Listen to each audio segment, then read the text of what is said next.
മലങ്കര സുറിയാനി കത്തോലിക്ക സഭയുടെ അയർലൻഡ് റീജിയന്റെ പ്രഥമ നാഷണൽ കൺവെൻഷനും നോക്ക് തീർത്ഥാടനവും ലോക പ്രശസ്തമായ മരിയൻ തീർത്ഥാടന കേന്ദ്രമായ നോക്കിൽ സെപ്റ്റംബർ 27 ശനിയാഴ്ച വിപുലമായ പരിപാടികളോടെ നടന്നു.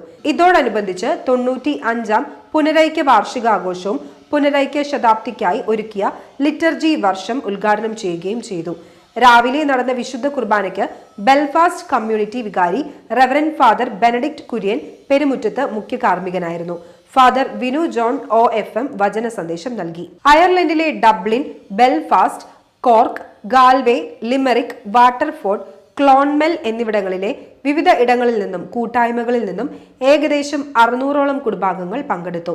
മലങ്കര സുറിയാനി സഭ സമൂഹം അയർലൻഡിൽ രൂപീകൃതമായ 17 വർഷങ്ങൾ പിന്നിടുന്ന വേളയിലാണ് കൺവെൻഷന് തുടക്കം കുറിച്ചത്. 2008 സെപ്റ്റംബർ 19 ആയിരുന്നു ഡബ്ലിനിൽ ആദ്യ കൂട്ടായ്മ ആരംഭിച്ചത്.